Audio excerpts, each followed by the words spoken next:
We are back. Look at that. Yes. It's Jose Armando and Franco Panizo back in the house, as you guys can see, our much-awaited return. This is Miami Total Football Radio, the show, in case you've forgotten, otherwise known as Miami Total Football Radio, the show. First off, we will apologize to all of you viewers and all of you listeners. It's been, a month? A little bit over a month since we've been on. It has been a good while. We took a bit of a hiatus. It wasn't planned, but Copa America took up more of our bandwidth, aka Jose and I bandwidth, than we were expecting, but duty calls. We're back in the saddle now. All systems go for Inter Miami the rest of the season. No more breaks until December. Okay? All right, Jose?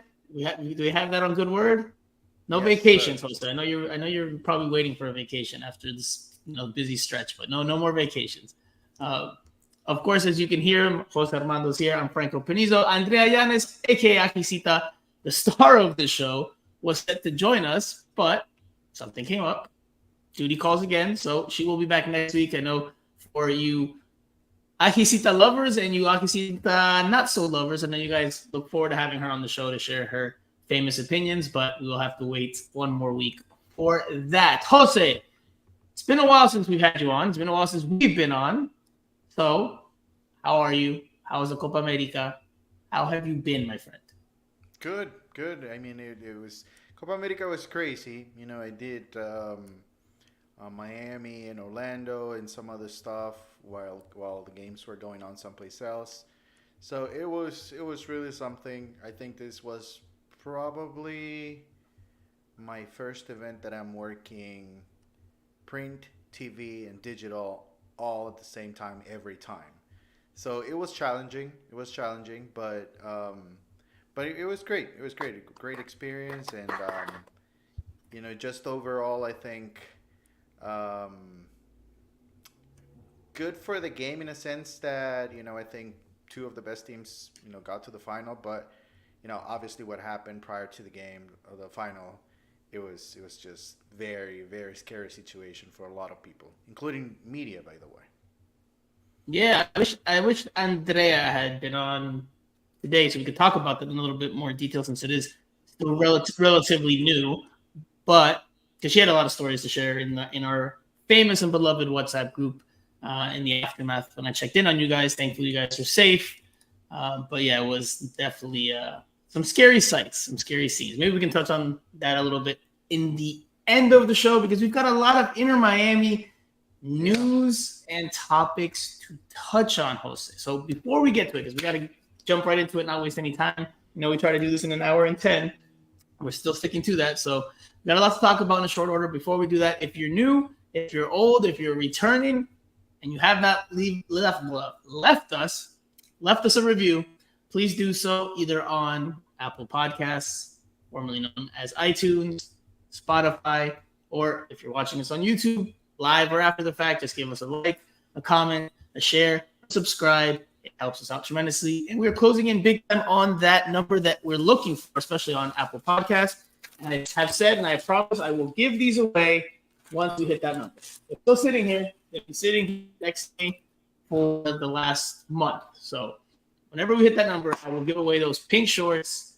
Nice little item to add to the collector's gift as a thank you for being one of the very, very passionate followers, listeners, viewers who have been with us for a bit and tune into us on a regular basis. All right.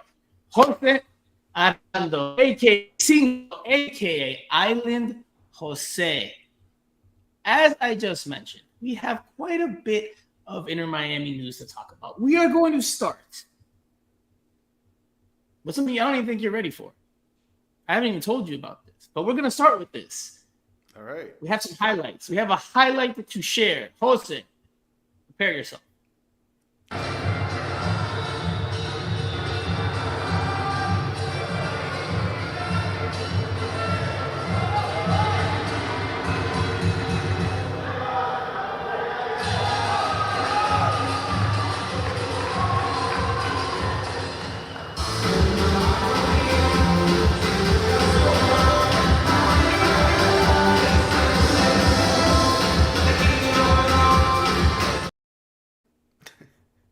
Jose, and for anyone that did not know what just happened there, that was a clip from the Inter Miami 2024 media game, which took place last Friday.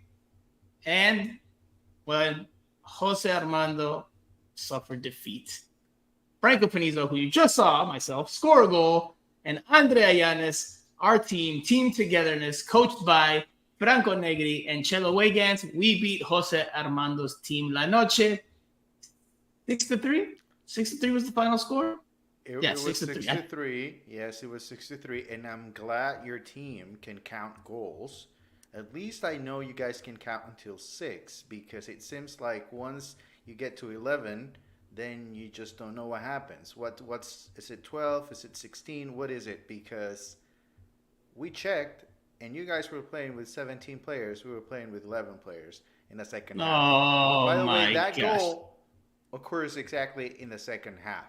First half, which is the end of the official game, 11 to What? The end of 11, the official game? What are you talking about? La Noche won 2-0. Then the second half, everybody from the pink team, which I don't, Togetherness, the name of the team, um, everybody came on the field and they played, and we were fine with it because the official match ended in the first half, 30 minutes.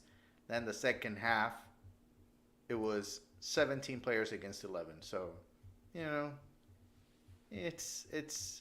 I don't want to say it doesn't count, but it doesn't. Sounds like excuses, my friend. Sounds like excuses. You guys were up 17 2-0 in that players. first half. You guys were up 2-0 in that first half, and then you just couldn't maintain that Did you guys level. have And 17 players? I don't know how many players we had. I wasn't keeping There you track of go. the See, players you on don't the know how to field. count. Yeah, They yeah. So they you don't they know. did I a count know. and We everything. They know. counted on both sides. No way, Jose. Anyway, as you just saw, not only did Jose Armando lose, did Andrea Llanes and Franco Panizo get payback on Jose Armando with the victory. I also scored, as you just saw, which really, really, really bothered Jose Armando, and it also apparently bothered some other people. I'm going to share the clip one more time, just so you can see the reactions in the background. You guys can make your decisions as to who was really upset that I scored.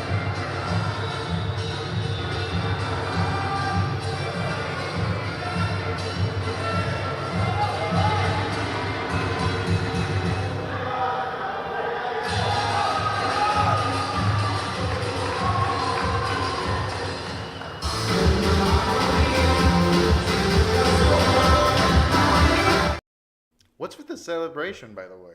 What a great celebration! What What is a it? great What is it? celebration! What were you doing? I What's was that so supposed to mean? tired that I don't know. I freestyled it, and I came up with this. Ah, This is the best thing I could do. I was ready to go eat in the post game after meal uh, event they had for us there at the stadium. But no, listen. All jokes aside, it was a great event put together by Inter Miami. The second year in a row they've done it at Chase Stadium, where we've gotten the full, gotten the jersey treatment, we've gotten professional photography, we've gotten to meet some colleagues that we haven't met before. Look at this lovely photo. Look at that lovely picture, Jose. Look at yeah, that. This looking this was good. me consoling you after you couldn't believe your eyes after what had happened. That's me But just we, letting you guys have it. meeting Jero, el famoso Jero, the Argentine social media. We call him legend. I think he's legend at this point. Argentine social media legend. Very Uh, funny guy. Yeah. yeah, it was nice. It was a nice game. Well done from Inter Miami. Very well thought out to do it right before the Copa America final when there was a lot of international media in town, obviously for reasons that did not have to do with Inter Miami. Anyway, Jose, very quickly, you lost. Just your thoughts on the event. You already said your piece on the game, which whatever, but just your thoughts on the overall event. No, it was great. It was a lot of fun. I did spend most of my time with the people that usually cover the team. So I really enjoyed having conversations, which they were basically the same, but in a different environment and not just waiting for a player to come and conversations are over, and then once training sessions or the games after mix on a press conference, everything is over, everybody goes back to work.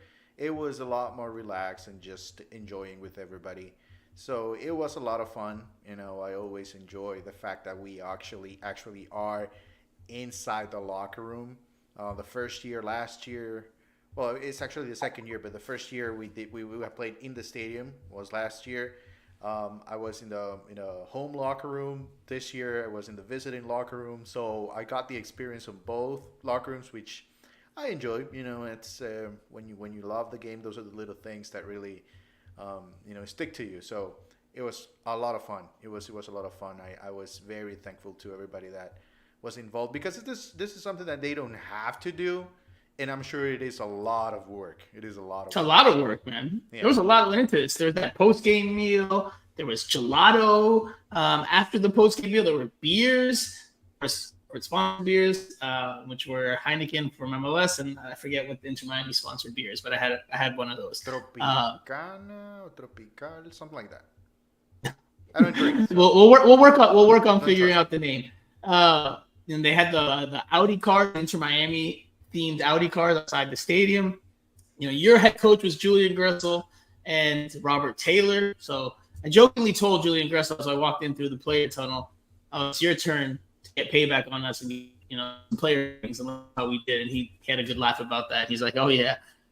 So that was fun. It was a good event. Look forward to next year. La revancha, the rematch. Hopefully they keep us on separate teams so that we can figure out Why? who's who. I'm always in trouble. I need to be in the same team with Andrea. If not, I can't win. But you know what You was won my last favorite year. moment? My favorite moment was towards the end when players got in and played a little bit. That was a lot of fun. That picture was a lot of fun as well. Yes. Look at that lovely team photo. Look at that Yeah, lovely team photo Simon of was the on my team.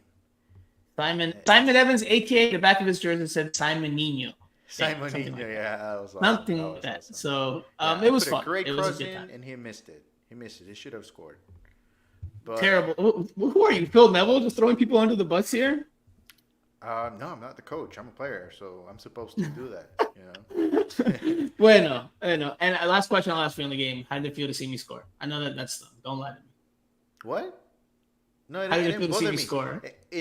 Initially, I thought it was offside, but once I showed you the replay. I saw the replay, it was fine. It was fine. But again, I was it left on. was like 16 players against Y qué 17 golazo, ¿no? players Qué against 11. golazo, Jose. Qué golazo. Some people said it was fluky, de suerte, salió del cielo, came out of the Yeah, skies. it Because was how it was lucky it lucky. was. Yeah, it was It was lucky. a very FIFA-esque goal I got from some of my closer friends that it just, stings off the post, comes back to you and score. Listen, poacher's finish. It Gol counts. de It nueve, counts. Yes. con olfato de gol. They all count the It same. counts. They all count the same. I'm All not right, gonna let's say it doesn't count. It counts. It counts. Yeah. well, let's switch gears to the actual football that matters. Thank you again, Inter Miami, for that. That was a fun event. And again, we look forward to next year. Jose, we'll start with, of course, the biggest talking point, which is Lionel Messi's injury suffered in the Copa America final, which, oh, by the way, Argentina did end up winning in Miami, as the storybook finish would have, against Colombia 1-0. Messi came out of that game, was in tears. Images of his ankle were very concerning because it was the size of Jose's head or my head. And we have very big heads, as you guys can see. If you can't see it, well, just picture it. We have very big heads. So Leo Messi had a very swollen ankle. We asked Tata Martino on Tuesday about it. He didn't give much of an update. Inter Miami released a statement brought to you by Back to South, which I mean, we can paraphrase it without reading it. I mean, what did it say there? That he had ligament damage and that he will be evaluated on a week-to-week basis. So no timetable for his recovery, which isn't a shock for anyone who's paid attention to Messi and his injury history here in the South Florida team, right? Like they never say it, obviously for financial reasons.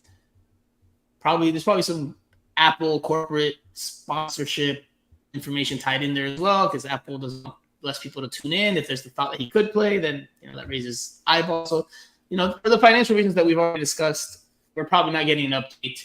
Messi was seen in a boot during Wednesday's game in street attire, but he was wearing a boot Wednesday's game against Toronto FC at home at Chase Stadium. And we don't know how long it's going to be, but it looks pretty bad. Jose, what are your thoughts on the injury? And obviously it's pure speculation, but it looks like we're not going to see him for a good bit. Well, I think we're in a tough situation this time around because there's really no rush to bring him back. There's not a significant event in the next few months that will prompt Messi to get back on the field. The World Cup qualifiers with Argentina. I mean, I don't know if that's a must for him. I think they'll be perfectly fine without him. And then Leagues Cup obviously is not that big a deal anymore.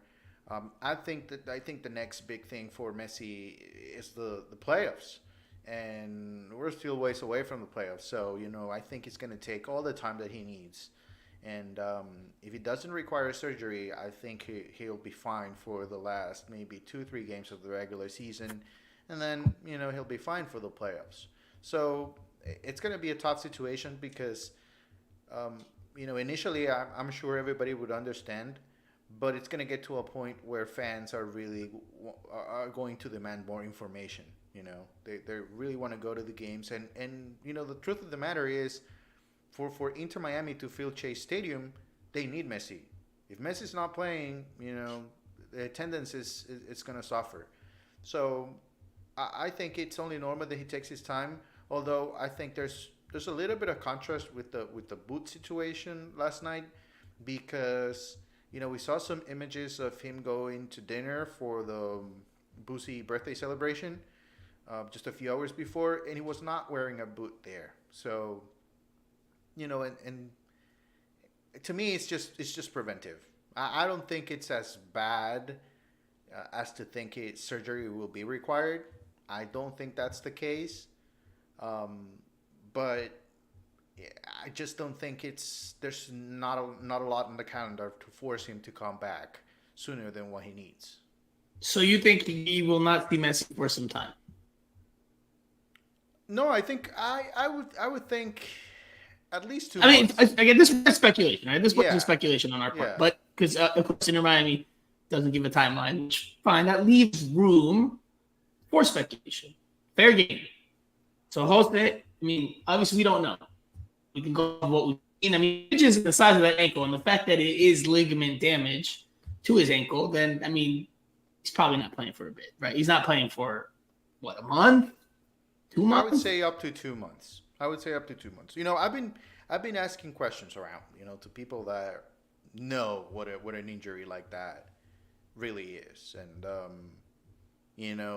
I've had a little bit of the timetable that I've been given from people are like anywhere between a month and 2 months. I mean, that's the only thing we can do, because the information that we have right now, it's what they put out in the statement. So based on that, and obviously there's no certainty, because none of these people actually examine Messi and know exactly what is going on. But based on that, people have given me answers, around a month and 2 months. So I'm guessing 2 months, just because I know he's going to take his time. I mean, he's not running on that thing anytime soon, right? Let alone cutting, kicking, taking contact. It's going to take some time. So, I mean, I don't think, again, speculation on our part. This is not information. This is just speculation. Our sensation, yeah, I would agree with you. At least a month, if not 2, before he can get back on the field, which obviously we'll talk about the impact of that. This was the latest, so people are fully up to date. Tata Martino was asked after the game on Wednesday about the injury, about a timetable for recovery. And of course, we got the stock response, Tata being the good soldier that he is. We'll play the clip. Bueno, Leo, como ustedes ya saben, salió el parte médico del club y la información es esa. Respecto a los tiempos, seguramente será evaluado semana a semana, y vamos a ir viendo cómo justamente es su recuperación sin correr ningún tipo de riesgo.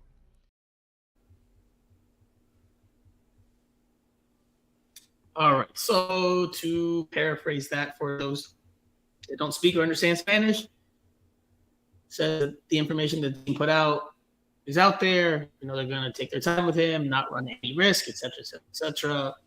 Doesn't give a timeline. You try to press him on it later in the press conference. Also, you try to see if you can get a little more out of him.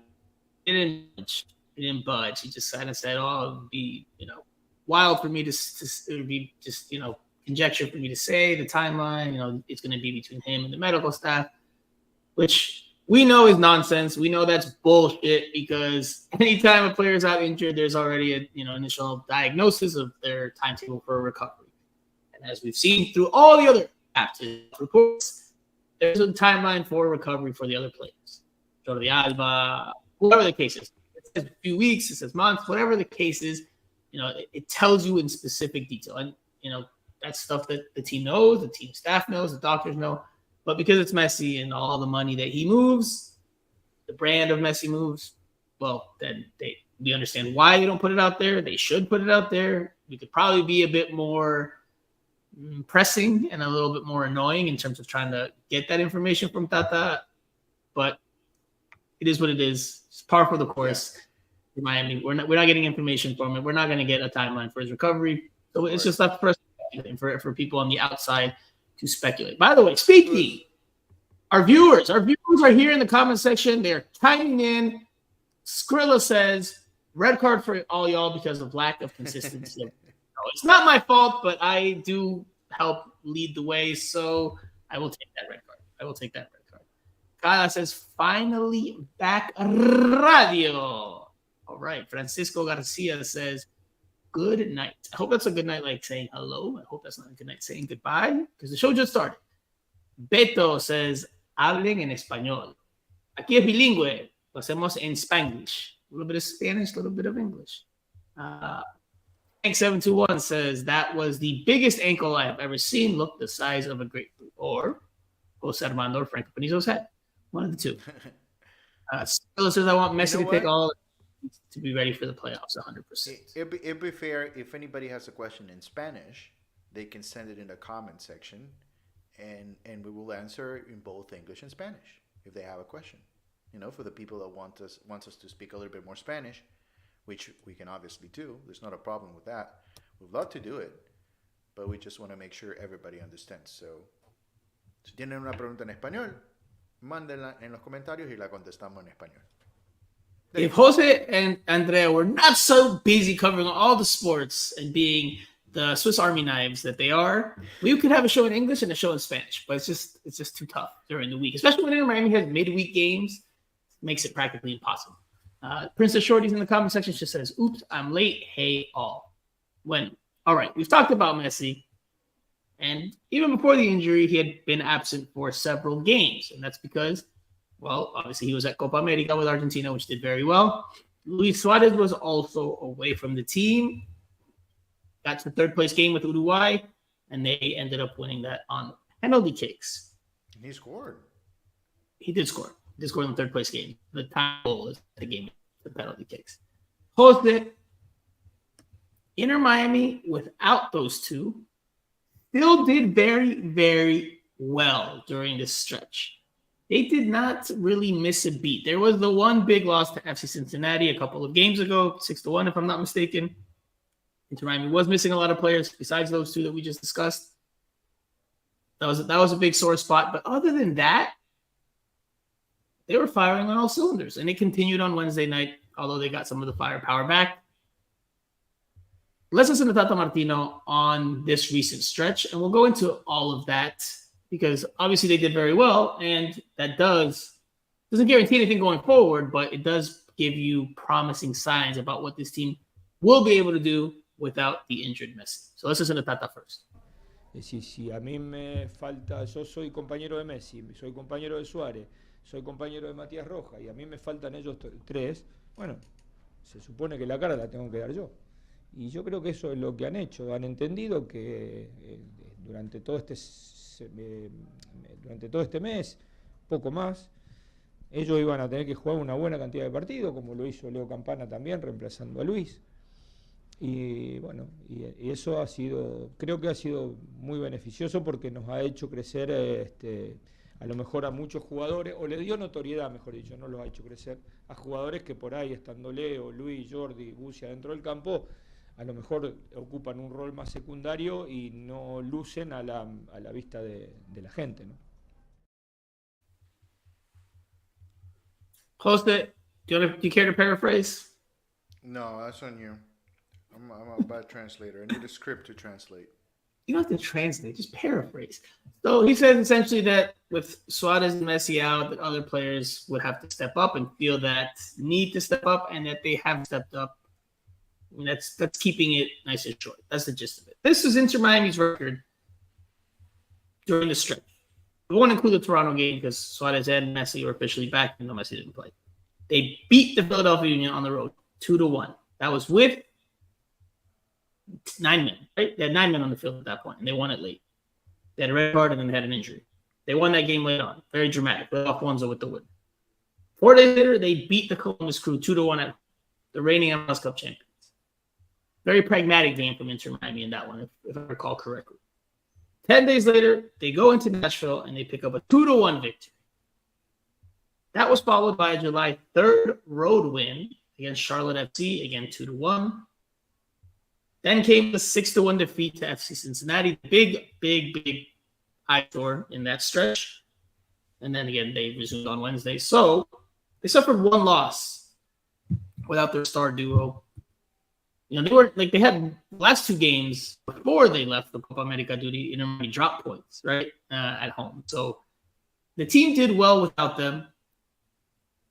No one's going to sit here and argue, or maybe some people would, but we won't. I don't think we will, that this team is better without Messi and Suarez. But without Messi and Suarez, Jose, watching the games, analyzing what you've seen, what has the team done very well? Why has this team been able to keep that consistency? Because with last night's win, Wednesday night's win over Toronto FC, Inter Miami jumped back into first place ahead of FC Cincinnati in the Eastern Conference. As you guys can see, this week's episode is called the Messi-Less Conference Leaders. They are in first place in the East. Jose, why has this team been able to continue at this pace of picking up points even without Messi and Suarez? Well, you know, I think they're learning how to win without being or trying to be the best team on the field. You know, sometimes, and I think this is something similar to what happened to Argentina during the Copa. You know, they were probably not the best team, but they were winning games. And I think that was probably the next step for Inter Miami.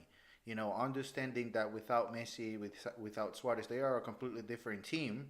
But that doesn't mean that they have to lose every single game. I remember we were talking about this before Copa started, and I told you, you know, I don't think there's reason to panic because it's MLS. So I think they'll be perfectly fine. They'll survive. I never thought they would win so many games. I thought they'd probably win 2 of those games. But I still believe that there was enough within the roster to survive MLS and this, and especially this stretch of the season. So I'm not surprised that they have been able to win games. I think it is a great sign moving forward that the team now can have some confidence going into a game without Messi, which is something that they didn't have last year. I don't think they even had it early on this year. So I think now they have developed that confidence that, you know, we are not only Messi's team. You know, we can actually win games without him. And I think they did it in different ways. You know, some of them were very defensive minded, and some others they did attack a lot more. And I think, you know, that game against Philadelphia, even though Philly is second to last place in the East, I think that was something. That was a special game. That really spurred them on, right? Because the way they won that game late on, up against it, that had to definitely boost confidence going into the rest of it for the squad. How much credit does Tata Martino deserve? How much does he get for managing this stretch? They won 4 of the 5 games without Messi and Suarez. And when you lose your DPs in MLS, normally it's tough to consistently win. It's not impossible to win. It's not impossible to consistently win, but it's very difficult to do so, and he has done it. He's gotten his share of criticism when the team hasn't played well without them, or with them, sorry. But without them, you know, other players stepped up, role players stepped up. I mean, how much credit does Tata Martino get for this good run of form? No, I think he should get credit. You know, obviously he's still making some mistakes every now and then, but I think he's doing a good job. I think he's doing a good job. I think the team It's as we move on into the season, I think the team is getting, so many contributions. If you go through, that stretch of games and you look for Leo Campana, which we thought, okay, Leonardo Campana will take over the team. He's probably going to score and break Higuain's record. And how many goals did he score during the stretch, and how many games were they able to win? So I think that's very telling. It was obviously good timing that they were able to get Fede Redondo back and Diego Gomez back. That was really a lot of help. So, but those are players that are within the roster now. So I think that deserves credit. I mean, I think he's finally been able to find a formation that he can rely on. I remember early on in the season going to a 5-man backline, 4-man backline. That was a situation where he looked a little bit, doubtful of what really worked for this team. But I think he's set already, and everybody knows it, and yet it's hard to figure out. Tata deserves a ton of credit because, like you said, they've won games in different ways. He's found ways to maximize the pieces he has at his disposal. Now, look, everyone gets credit when the team does well. Chris Henderson gets credit for the signings he's made. The players get credit for stepping up. I mean, no, I don't know. Here's my island, Jose. Here we go. What is the credit that Chris Henderson deserves here? What is the credit that he deserves? First off, he never talked to us, so there's no way of knowing if that is actually his signing or just Tata telling him, "Hey, listen, I like this guy." Did he ever officially resign? Did he ever officially resign a contract? Is he still working for free, or do we know? I mean, we don't know. So I really am not gonna give Chris Henderson a lot of credit here because as it stands right now, and until he gives somebody sets up a press conference with him, it seems to me like Tata Martino is picking every single player that comes to this team, and Chris Henderson is just the guy with the numbers that figures out if it works or not. I mean, come on. It's pretty obvious. I mean, every single player that's coming to this team is from Argentina or play in Argentina at some point. Tank721 comes up with a very, very good comment. He beat me to it because, listen, we've given Julian Gressel his share of flack on this podcast this season. But during this stretch, he has quietly been a player that's really stepped up. He's gotten more assists. You can say whatever you want about his rendimiento, his performance levels, game in and game out, but he's finding ways to make an impact. He's finding ways to get assists. I can agree with that. Scored. Yes. And, like Tank721 says, Gressel's really picked up the slack on providing assists. So glad he's finding his rhythm. I mean, I think he's been a big component in Inter Miami consistently getting these victories. We also haven't talked about, there's so many things that have happened in the stretch. It's kind of, fallen by the wayside in the backdrop of the Copa America. The background, Ian Frey returned, scored in two games in a row. Big time.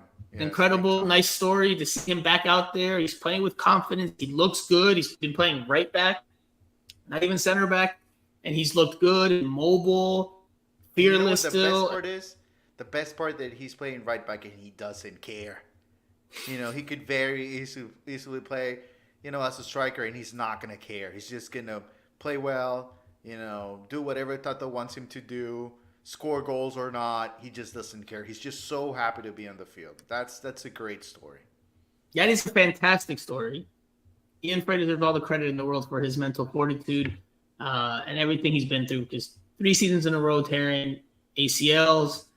We did speak to him after that game against Oklahoma School where he got the surprise start. I don't think it was that surprising because I asked Tata Martino before the game if he was a right back or a center back. So I remember Tata saying he saw him as a potential option at right back. He's played very well. Like you said, he's been fearless. He's hungry to be out there. Somebody else might have had doubts about whether they're even going to have a career. He's been strong. He's stayed resilient. He's come back and he's playing very well.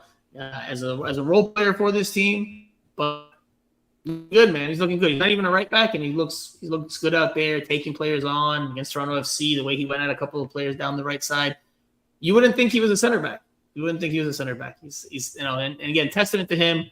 I had questions as to whether he'd be able to come back, but early signs are very, very promising for Ian Frey. Happy to have been wrong. Happy to have been wrong on that. And hopefully he keeps it up because he's been quietly a important part during this stretch. Tank721 says, such a stud. I think Ian would be best as a 6, but holding his own as a right back. I really like Ian Frey as a center back, man. Like, from what we saw when, before the injuries, I really like him as a center back. Now, obviously, there's competition there. Maybe there's things that Tata Martino's staff don't rate as highly, but from what I had seen, what I think what you had seen as well, in the short bits that we had seen him play, thought he was very good at center back. He can play the 6. He can play out on the wing as a fullback, but I think center back is his best spot. I have no doubt in my mind that Ian Frey is a much better center back than Ryan Saylor, than Noah Allen.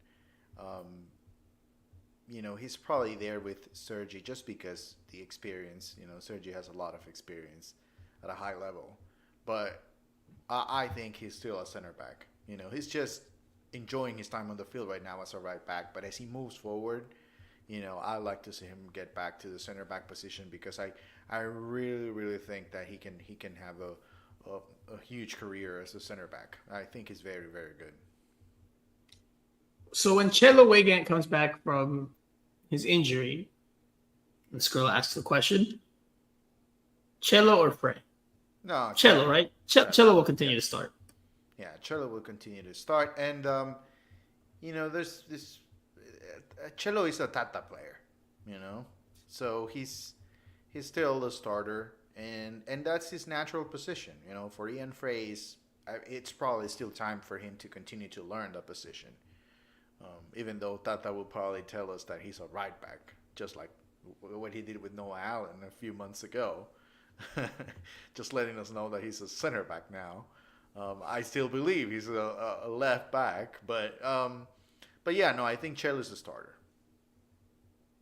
Now, you touched on Sergei Kristoff, and he left this midweek game against Toronto FC, 3-1 victory for Inter Miami, with an injury onto the locker room in the first half after being checked on. Another injury to add to the long list of walking wounded for Inter Miami this year. It looks like he may miss some time, although we haven't gotten an official report. Maybe we'll get the Baptist Health report with an actual timeline and diagnosis tomorrow, Friday. Maybe not, but we'll find out. All the same, Inter Miami center back depth is pretty thin right now. It's pretty thin. Now, there are rumors and reports that they will be signing a center back from River Plate. Shocker. Wait, no. There have been rumors of Rafael.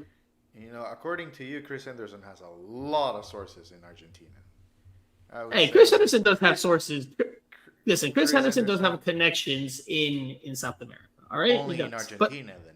Only in Argentina, I guess, because every player that's coming in has played in Argentina or is Argentina, right? It's Tata signings. Oh, for sure, Tata is an influence there, for sure. Absolutely. Anyway, the center back that they're looking at is Hector David Martinez.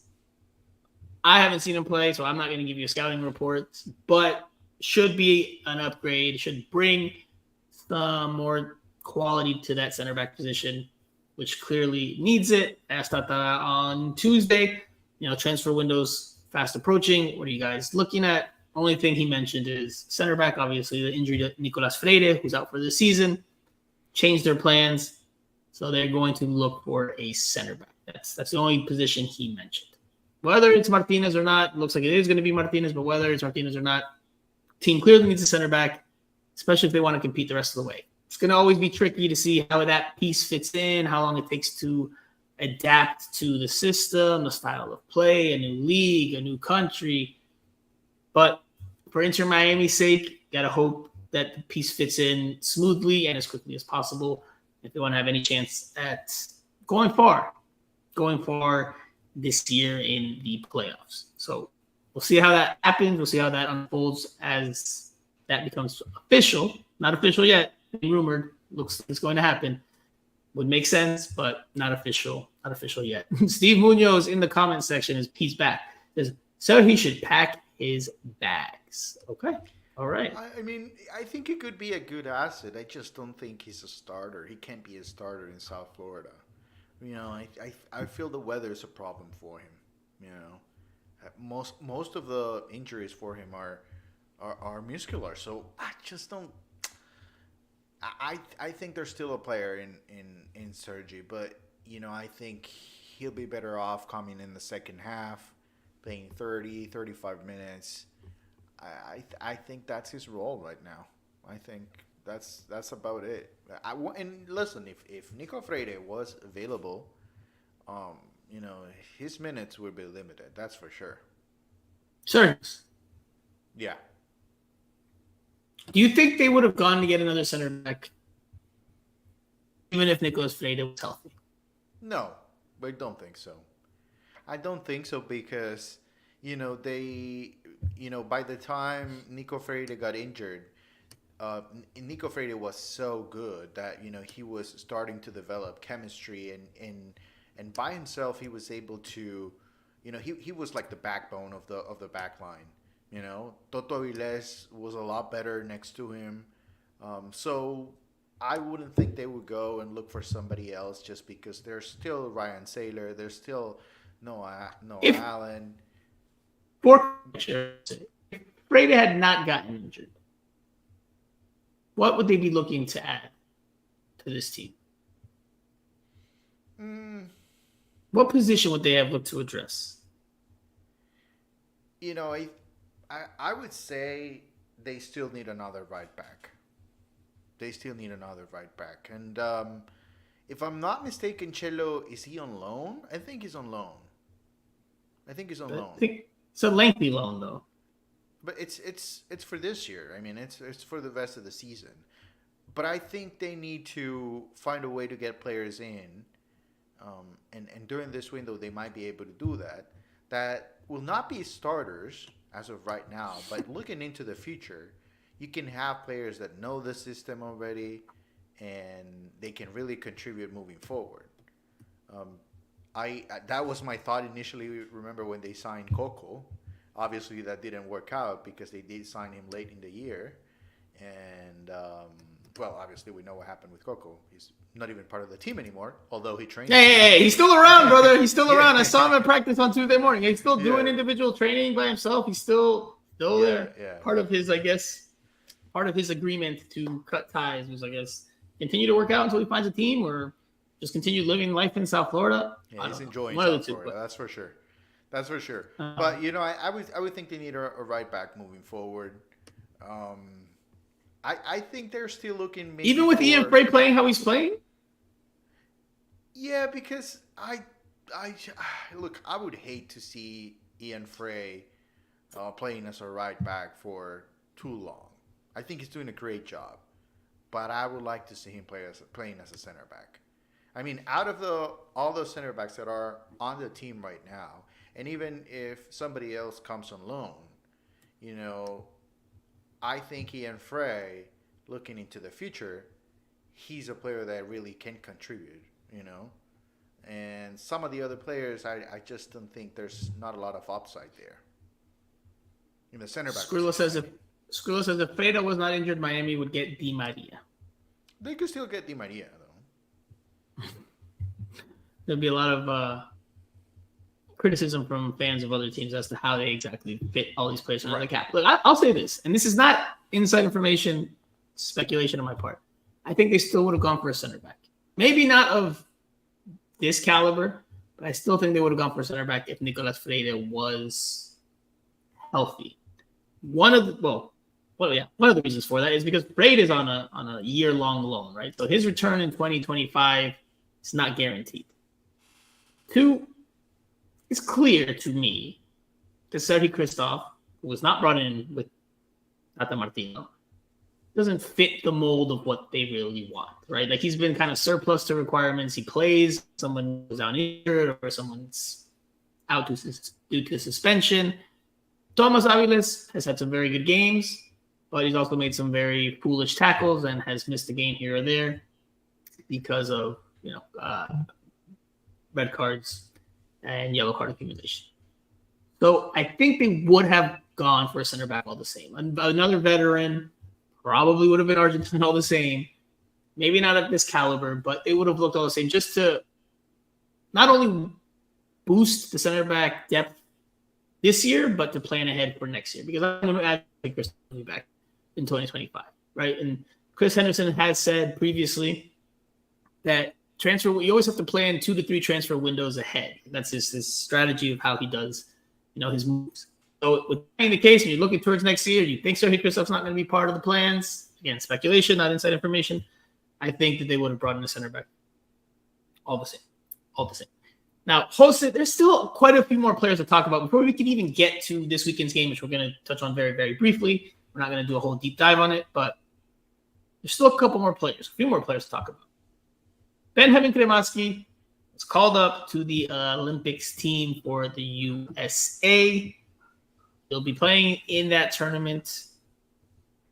Jose, what do you think about his participation? What will that do for him? Because he was made his way back to Inter Miami. He was playing, scored a goal in this stretch. Was getting his feet back under him. Now he gets more international exposure. What are your thoughts on Benjamin Kremaski to the Olympics? What will it do for him this year? I'm not even 100% sure that he'll start with that team. So, he'll get the experience, and he'll get maybe once in a lifetime opportunity. Although for him, it's not necessarily the case because he's so young. So remember, for the Olympics, it's an under 23 team, and Benja is 19 or 20, 19. So he'll still get another opportunity in the next cycle. So I think this time around, I think is just going to be a learning experience, and if he's on the field, I don't think he'll have big minutes. Now, I think it's a completely different scenario for Diego Gomez. I think Diego Gomez will play a much bigger role with Paraguay. I'm surprised a little bit that Benja Kremaski was allowed to leave a lot earlier than Diego Gomez, who should be on a plane right now as we record this, on his way to Paris. Diego Gomez can be a big-time player. And for Diego Gomez, the Olympics could be, the final push to get him to play in the Premier League. According to what he said last night, there are already conversations between his agent, Brighton and Hove Albion. Confirmed it. He confirmed it. He confirmed. Yes. Personally, I think that was a mistake on his part. But No. I don't think it was a mistake. I think it was pre-orchestrated. I think it was planned. Yes. By he and his agent. And I think él, su representante, were like, all right, we're going to get asked about the interest. Say this. I'm going to play the clip. I had it ready. You jumped the gun. We from Benjamin Kremaski. I was going to, yes, true to form, Jose Armando, true to form. I was going to stick on the topic of Benjamin Kremaski a little bit more, but we'll go to Diego Gomez because you touched on an important point. Yesterday, he did ask him about the brand interest, and he answered it directly, but he's saying the same thing over and over again. He was asked 2 questions about it back to back, which you'll see in the clip, but he just says the same thing. To me, it was a stock response that he was trained to say from his agent to help maybe push that move along, to try to show that he's interested publicly, and to try to maybe get Brighton to seal the deal. So Diego Gomez linked with Brighton Hove and Albion in England. This is what Diego Gomez said about those reports and that news yesterday after scoring a goal in the game against Toronto FC. Bueno, como dije hace rato, mi representante está hablando ahí con el club acá y de allá también con el Brighton. Bueno, yo vine para hacer el salto de acá a Europa y ojalá se me dé y bueno, que pase lo que Dios. ¿Se emociona ese interés de equipos extranjeros de Europa de un gran nivel? Sí, claro, y como dije, yo vine para hacer el salto, eso, acá vine para hacer el salto y ojalá se me dé y bueno. Gracias a todos, muy amables. Man, I can only hope they let him go. I can only hope that MLS. Why? And why are you shaking your head? MLS I can only hope. I really hope that he gets the opportunity that he wants. He's too young, and this is the time for him to go to the highest level. And obviously, Brighton's not a big name or anything like that. But for him to go this early in his career, it would be great. It would be great. But I mean, we've been in MLS. You have questions as to whether it'll happen because of how MLS operates. Right. Yes, that's my concern. That's my concern. Because he's a young star for this league. He wants to go, clearly, right? You see his face. I mean, you hear the expression, yo quiero dar el salto, right? Which is the point that I was thinking of, where I think he was trained to say that, because he says it 3 different times in 2 questions. And just kind of reiterates that point, that he wants to make the jump to Europe, that he came here with the idea of trying to take that jump to Europe. He confirmed it there at the beginning of the soundbite of the clip.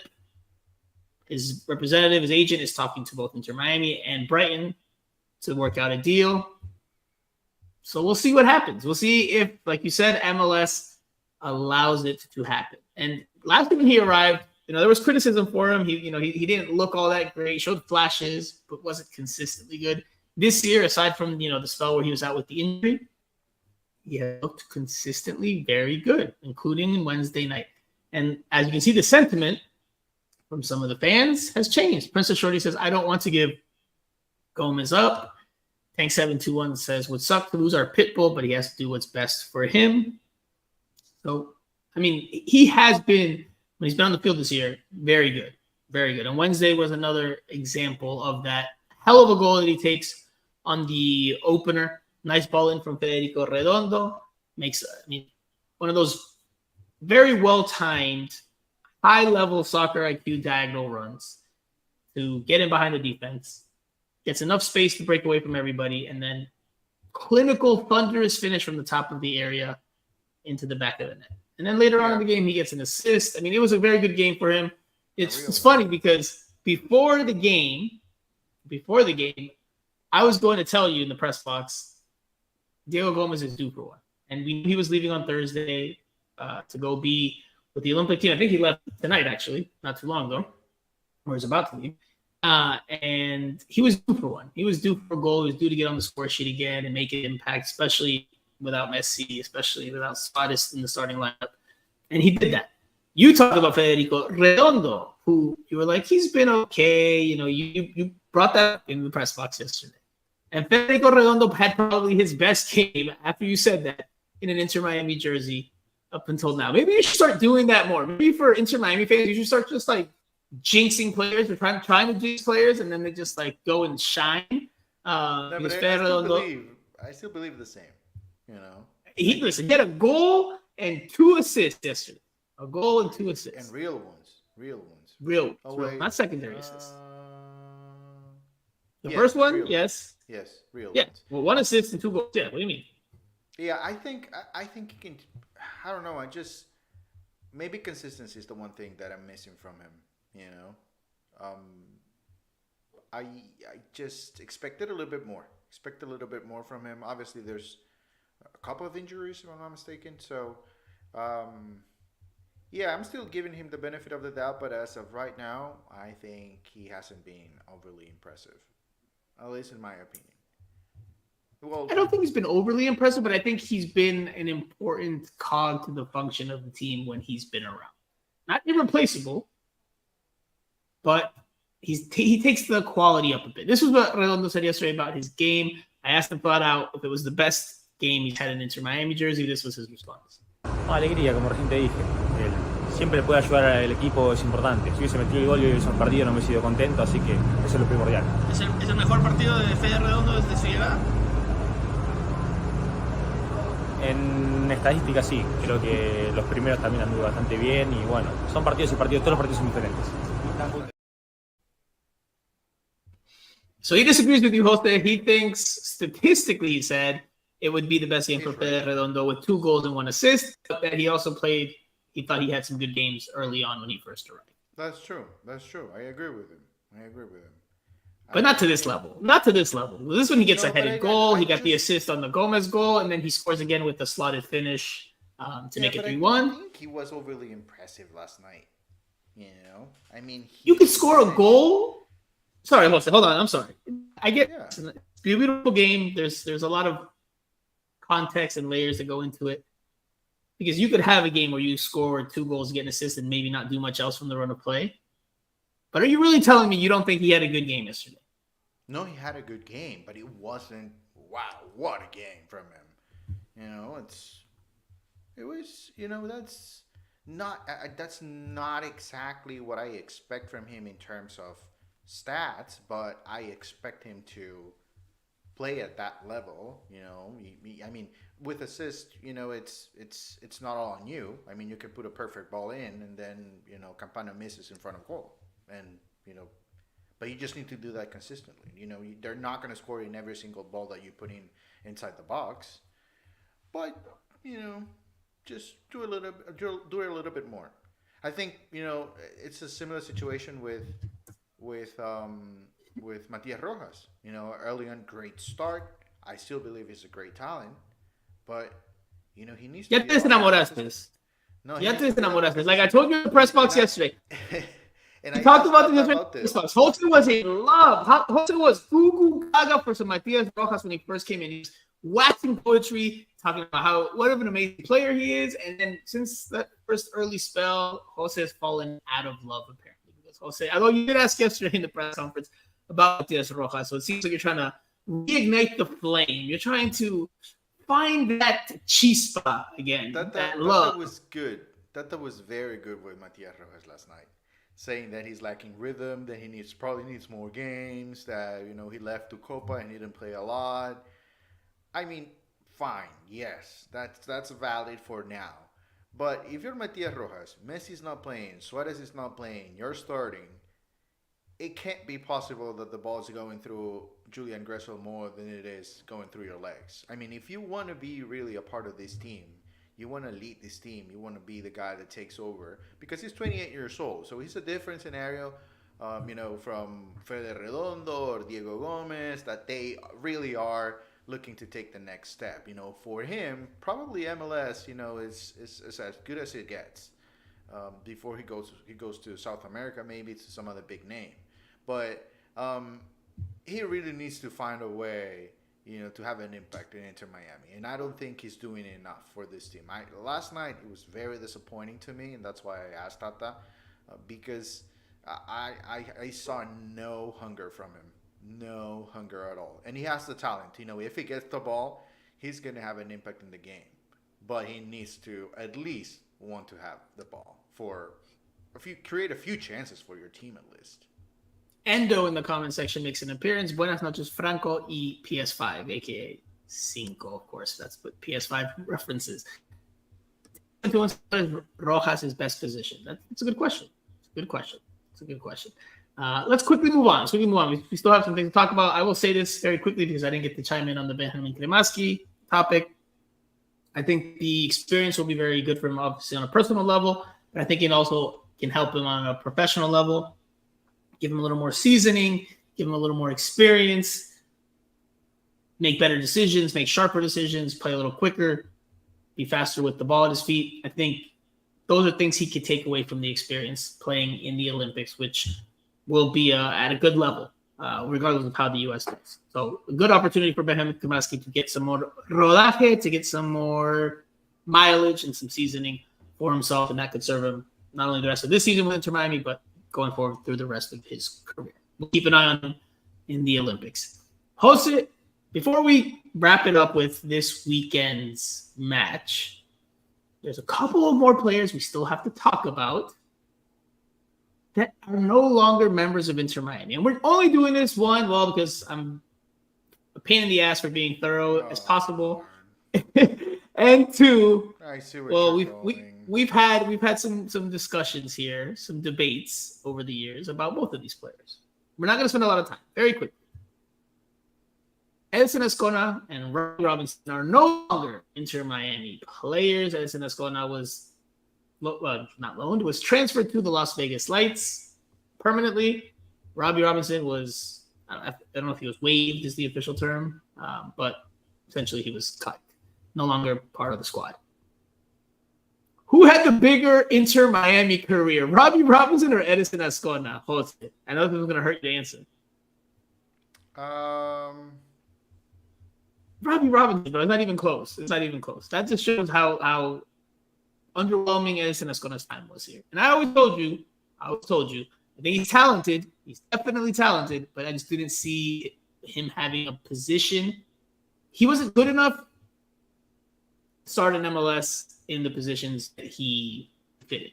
Just at least not with Inter Miami. Yeah, it was just unfortunate for him because even with Phil, there was never a clear path for him.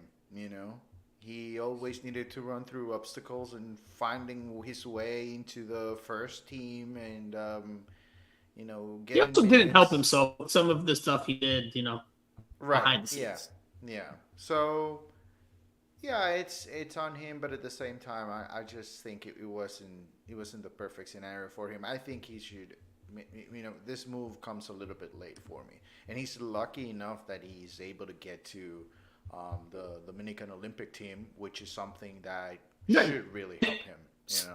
Right? It's another international tournament for him to get more seasoning, to get more experience, and to help maybe take another step in his career in terms of his quality and his consistency. Endo here in the comment section says, and I like the question I asked you, Jose, because I know that one stung for you, but Robbie did easily that goal against the Galaxy where we lost 2-2 was the highlight of his career, 100%.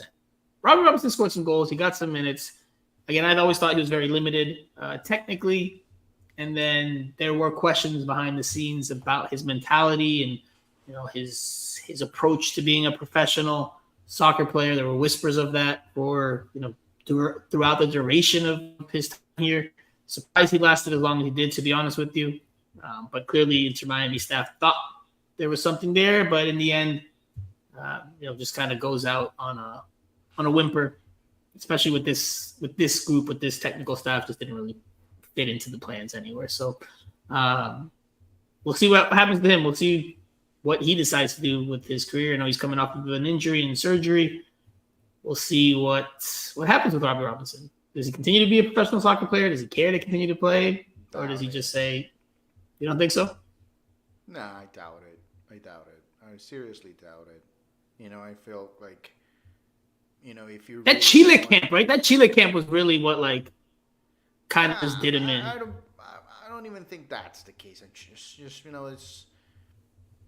Here we go, right here. See, agreed. I also feel like it was just ugly. It's hard to go inside the head of a player, but we've been around players for years now, and when you really have that desire to be a professional player, you just find your way. And Robbie had I don't think he ever really wanted it. Like he didn't really want to be a professional player out there busting his ass and going through the criticism and going through I don't think he really had that burning fire within him to do what it takes to be a professional soccer at this level. Yeah. Will he continue his career? I don't know. But I think it'd be a fascinating interview.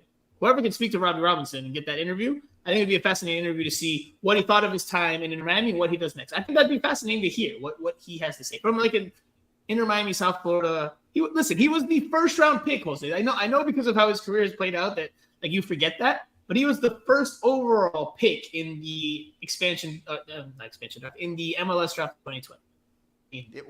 That normally example. That's the perfect example why the college system right now for soccer is doing absolutely nothing. It means absolutely nothing to be the first round pick. Nothing. I mean, Generation Adidas, players they get they get contract signed, but other than that, the player pool has diluted. The player pool in college has diluted with all the homegrown players that get signed now and all different pathways to first team MLS contracts. The draft has become diluted. Yes, but all the same, Robbie Robinson was Inter Miami's first ever first round pick, and he was the first overall pick. And it is noteworthy. Look, again, we're sticklers for being thorough here. Well, I am anyway, so that's why I subject hosted to talking about things he probably doesn't want to talk about.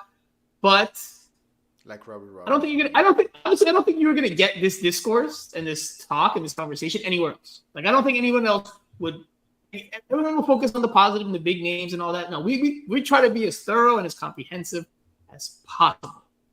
So I have to talk about it. It's newsworthy. I know Inter Miami dropped the little bites or the little nuggets of information at different times.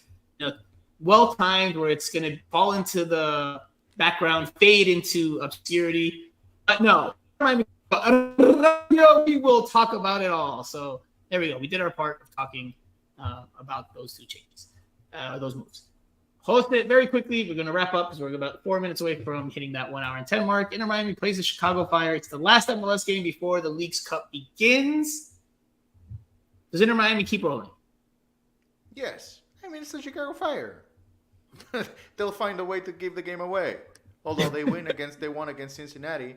But yeah, I mean, no. I mean, something will happen. If they are tied by the 75th minute mark, no worries, everybody. Chicago Fire will find a way to give Inter Miami a goal. They will make a silly mistake. They'll score an own goal. They get red carded. They'll do something. And then Inter Miami will win the game. No doubt. I will say they win, of course, this weekend because the Chicago Fire are a 13th place team in the Eastern Conference.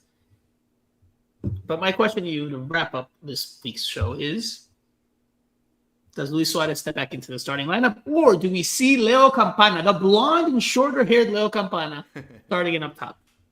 No, Suarez starts. Yeah, I think Suarez starts. I think they are going to need Suarez for League's Cup, so it's important to get him back on the field consistently and play maybe 90 minutes. Did he play 90 minutes in the third place? No, he didn't, right? No. So, yeah, he needs 90 minutes. He needs a full game. And I thought he probably should have gotten it against Toronto, but, they just take care of these guys, I think maybe too much, I mean, Suarez, he's still a professional athlete. Yeah, he might be getting closer to 40 years old, but still a professional athlete. I think he can play 90 minutes twice in a week. But, I think he'll do it on Saturday. Endo says Leo Campapi to start and tie people's record. Look, remember we talked about that, funny enough, that it looked like he was never going to get there because Messi was just, chasing him for that record and Messi was going to surpass him. But with Copa America and then now with the injury, I mean, he might be Leo Campana should get that record and hold it for even a little bit once Messi comes back. And, if he continues doing what he's done, then Messi will eventually take over that first place spot for all-time leading goal scorer for Miami history. But Campana has a real good chance now to at least get there for a time being. Host, I said this to you yesterday. If Campana scores a goal with his new look, should he do a little timbre action, a little Campana action? He's blonde. He's got the yellow look. Campana, for those of you that don't speak Spanish, means bell. So he looks a little bell now. If he scores, he should do a little head nod like that. Yes, that would be fantastic. I approve. I approve. Yeah, that would be awesome. That would be, if he just stays there and goes like that, that would be amazing. Campana, if you're listening or if you're watching, I just gave you the idea of a lifetime. Maybe you already thought about it. Maybe that's why you dyed your hair this blonde. That would be better than the waddle for the that would be football fans. That would be amazing. So we both think Inter Miami wins this weekend, yes? Yes, sir. All right. I agree. There's one last thing we're going to talk about. One little last thing. Inter Miami finally revealed its first ever third jersey. It's very Miami Dolphin-esque, although apparently that's not what they were going for. They're going after South Florida colors. What are your thoughts on the look, Jose? What are your thoughts very quickly? I like it. I love the fact that it says Miami in front. I really like that. So, yeah. If it says Miami in front, it's because Royal Caribbean didn't pay for the rights for that third jersey. Great. That's great news. Great. I like it. They're on the back. They're on the back. I still don't see myself buying it. I don't pay for that stuff anymore. But yeah, it's cool. It's nice. No, it's not because but because budget situation, they are getting. I mean, they are $100 now. You know, they used to be More than $100 jerseys like that. Yeah, they're more than $100 when I used to play stuff like that. They were $80. You know, I can remember going to the Nike store at Sunset Place and finding deals. That was great. You know, that was the time for me to buy. Now it's not because I don't buy it anymore. It's just budget situation, everybody. Budget situation. Well, I'll say I don't hate it, but I don't know, man. I don't know. And I get, you know, you want to sell jerseys, they want to do something different. I know that's what their jerseys are for. It doesn't look bad. I don't want to sound like I think it's terrible. It's not. I think it looks nice. But I wish we would have seen something different. The tennis shoes are amazing, though. You probably look know at you. This more. I know. You know, there are people that know the names for it, like every shoe. For me, it's like a tennis shoe. Everything is a tennis shoe. I think those have names. I don't know if you know the name, but those are really good. Very, very nice. I mean, the green ones, there's a version with white, and I don't know if they both have a name for each, but they're pretty cool. Pretty cool. That would be something that maybe, you know, I'll save some money to buy. But that was very nice. I like them. If Hosa is gonna buy some gear, then you know Hosa has to really like that gear. Because Hosa doesn't buy gear, as he's made it clear here. Hosa, very quickly, give me a 1 through 10. We haven't seen it in action on the field yet, but we have seen the whole entire look. We've seen the top, we've seen the shorts, we've seen the socks, we've seen the whole look. What are your thoughts? Give me a 1 through 10 rating on Inter Miami's first attempt at a third jersey. I'll give it an 8.9. Yes. Wow, that's really high. That's really high. Yes. Let's take a look at it here. Take a look at it. It's one clip of it. It doesn't look bad, and I do like that this is Miami. I'm with you there. I don't like the monochrome crest. Never have like that. I get why they would go with that look here. But it looks even better. I'll give it like it looks even better in person, though.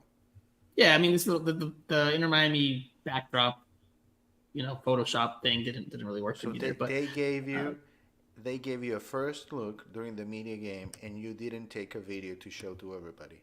Shame on you, Franco Panizo. What? I wasn't. You should have taken a video. Okay. You could have sent me yours. You I were late wasn't to there. the media game. You were late. To the I wasn't media there for game. that. I wasn't there for that. Oh, so you there were late. You said no to the tour. It was a magical tour. Very well. Everything was great, and you missed it. There you go. Magical? What is this, Disney World, brother? What are you talking about? Magical? It felt like Disney World. Yes. I'll give it a 7. Solid, but not spectacular. 7. 7. Like maybe one of the jerseys, the pink one you have behind, it's a 7. Tank721 says yellow card to Island Jose for shopping at Nike. Red card. I guess he works for Adidas or something, because or he's nonetheless corporate sponsor. I wore Nikes to the media game as well. Neck track response to you says Gazelle. I think that's the name of the shoe that you were talking about. Is that Gazelle? Oh, what is the Gazelle? The name of the shoe I think that you were talking about. Oh, well, there you go. Yeah. You see, I told you, there's a name for like every shoe now. So you should know that. Bueno. Jose, it's been good to see you again on the pod. It's been good to have interaction with the listeners and the viewers again. Endo here asked, did you already talk about the media match? Endo, yes, we did so at the beginning. So if you want to go back and hear that banter, you can. Although, before we wrap up the show, I've got one more thing to show Jose. They showed early on. I've got to show one more thing to Jose. One more thing to Jose before we wrap up this show. Here we go again. Campeones! Team togetherness wins the 2024 Media Cup. There's the team photo. Look, there's Jero Freixas in the front, Fernando Fiore. We have Paul Tenorio, Andrea Llanes. Oh, it was 23 of you guys. We had Franco Negri there, Cello Wiggins, Carlos Maxwell. That's actually great because, you know, everybody, all the people that are on the photo right now on your screen, they were on the field for the second half. All of them. Luis Becerano, Mike Di Pasquale, the game MVP. They started calling him Dibu because of the saves he made. And Luis Miguel Chegaray, mi peruano, mi Peruvian causa. Oh, and what a photo. What a photo. It was 23 of you guys. So 23 against 11. So basically 2 teams against us.